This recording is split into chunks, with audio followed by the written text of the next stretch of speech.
जय माता दी दोस्तों। आज की कहानी है ग्रहणी।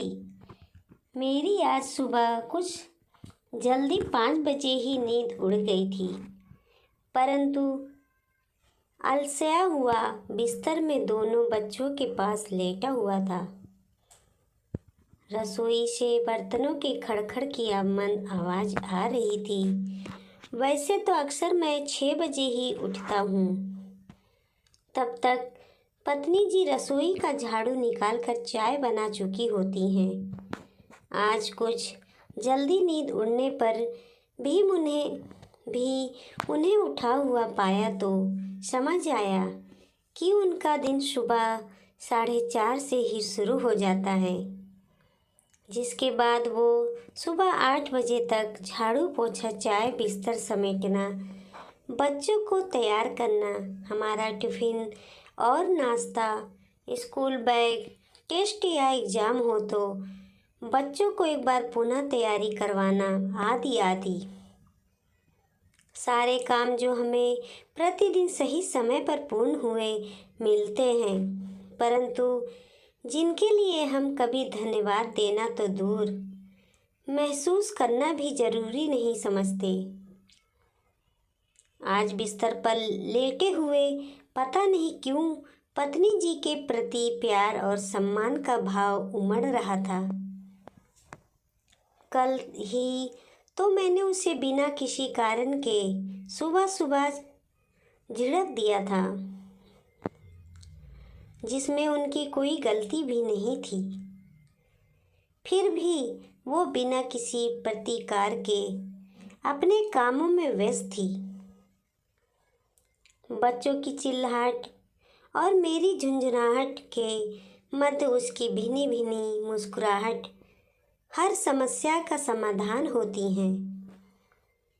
सुबह उनकी उपस्थिति हर जगह पर महसूस की जा सकती है। रसोई में नाश्ते की तैयारी से बाथरूम में बच्चों को नहलाने से मेरे कपड़ों की इस्त्री तक, पता नहीं कैसे वो इतने अल्प समय में हर काम निपटा कर हमें खुशी खुशी स्कूल और ऑफिस के लिए रवाना कर देती हैं। अक्सर जब मैं ऑफिस से घर आता हूँ तो उन्हें ताने मारकर कहता हूँ कि तुम तो यहाँ घर पर आराम करती हो, टीवी देखती हो, और हम वहाँ ऑफिस में कितना काम करते हैं। इसके जवाब में वो मुस्कुरा भर देती है और कहती है, किस्मत अपनी अपनी।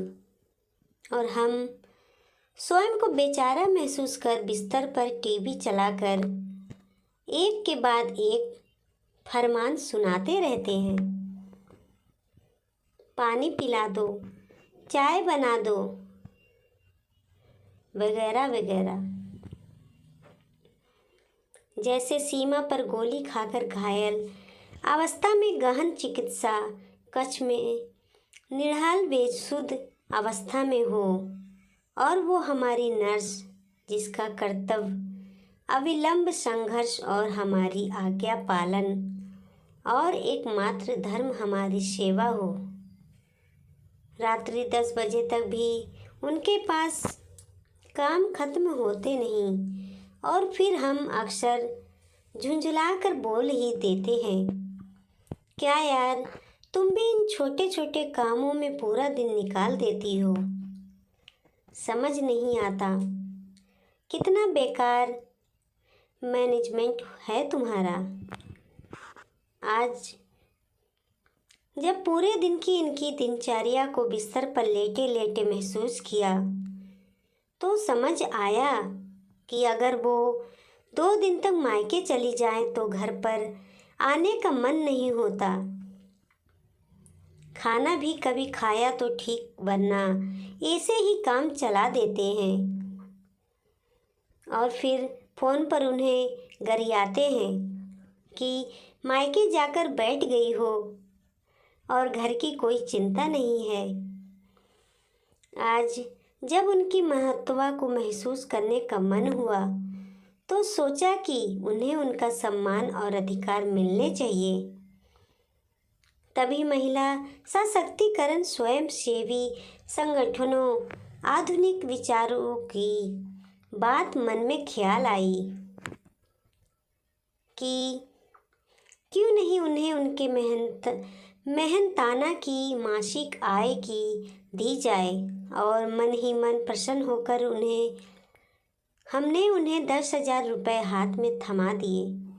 वो बोली, किस लिए? दूध अखबार का हिसाब तो परसों ही किया है। फिर यह क्या? हमने कहा, यह तुम्हारा मेहनताना, तुम इतना काम करती हो। उसका उनकी आंखों में आंसू देख हम हैरान परेशान थे। कारण पूछा तो बोली, मैं स्वयं को घर की मालकिन समझती थी, आपने काम वाली बाई बना दिया। हम हमारा सिर पकड़कर बैठ गए और इन आधुनिक विचारों को मन ही मन कोसने लगे।